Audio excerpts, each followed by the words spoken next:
Um, our best selling points were, as you might see, economic development. It's just a key word in Montana right now because, as Mary Stein was talking about yesterday, we just have a really low per capita income in our state. So anything we can do to try and increase people's income, and farming is still a huge important piece of our economic system. So we really focused on that, and we talked about the fact that Montana's public institutions spend $33 million on food every year, and that Montanans in general spend $3 billion on food every year. And we basically framed it as though we think it is true that the public institutions are a stepping stone into the broader Montana market. So if a food producer can figure out how to sell to the institutions, then they can also sell to retail outlets and restaurants and pretty much anybody in that $3 billion category.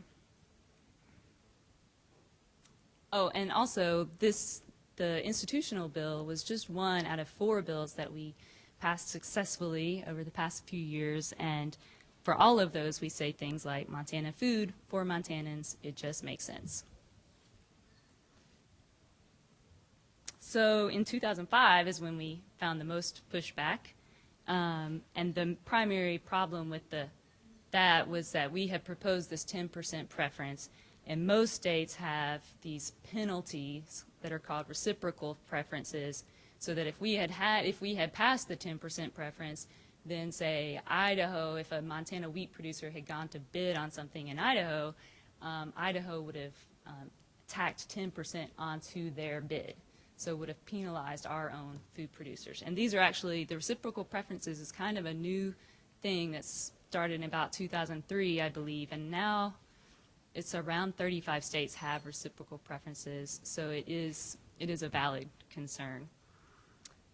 Then there was also, I don't know if you guys found this, but just confusion can be the general nightmare of working on any policy, and so sometimes, even though we felt like we were saying it as clearly as possible that this exemption was an optional thing, still some food purchasers at institutions were concerned that they were being forced to buy a more expensive product and that they were going to go bankrupt and kids were going to not get school lunch.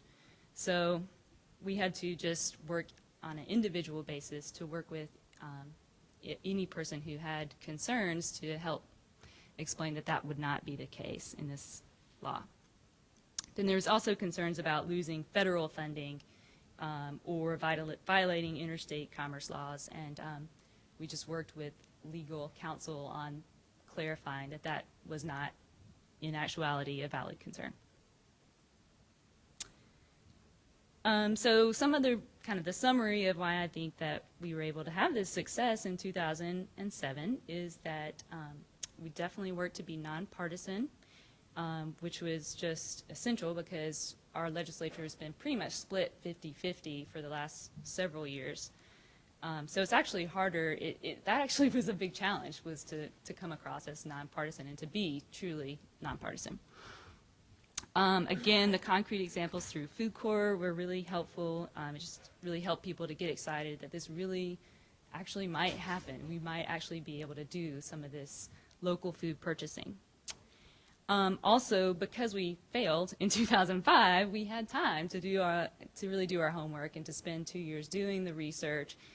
After, also part of the funding to do the research was also to do 15 community meetings across Montana. So we went to all the different corners of our state, talking with local community organizers and different leaders in the institutional food world to kind of ground truth the results of this study, to see, does this really make sense to you? What do you think about this idea of getting more Montana grown food into the schools, the K through 12 and the colleges? And that really helped us to build a base of support and to build a kind of educated group of grassroots people who were excited and ready to go once the legislature started. So it was really pretty fun because once the session got going, if there was a legislator who was kind of dragging their feet or wasn't really sure about which way they were going to vote, I really had just right on my little database list of people that would be in their district that could give them a phone call within 24 hours. And so it was really nice to have that network of support across the state, and to have a lot of people in the local districts who can make those phone calls. And so that's in part what I was talking about in the staffing category. We had a lobbyist who did all that work in the halls of the Capitol, and that was her job, was just to be there every day. And then my job, I was not the lobbyist, was to do all those grassroots outreach and line up people's testimony, and to kind of be a conduit between the lobbyist and all the other people who were excited and interested and wanted to help. And so I think that was really key, to have those two different roles fulfilled. And then also, I think it was just important that we decided that the optional exemption, we were excited about it. We felt like it was a clever approach, and we felt like this worked, and it alleviated concerns, and it was something that we knew we could do that would get everyone on board. You know, it would kind of got rid of the oppositional element that we had in 2005. At the same time, we knew that it's not perfect. We knew that it doesn't have money attached to it, so it doesn't help necessarily a K through 12 who can't spend a penny more per meal. You know, we knew that this bill has limited uses in some ways without those dollars attached. And at the same time, I think it was really helpful that we as a coalition decided that's okay. We're going to start with what we can get. We're going to take these first steps and move as far as we can in this legislative session, and then try again to keep moving once we've built stronger partnerships and have kind of figured out how to navigate the world of the Montana legislature as well. So I think that was helpful to be clear about that up front. A final key to success was offering food to the governor afterwards. So here he is eating a Montana free-range beef burger, and it was actually in the shape of the state of Montana, too.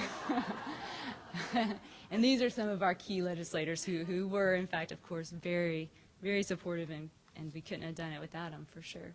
So thanks.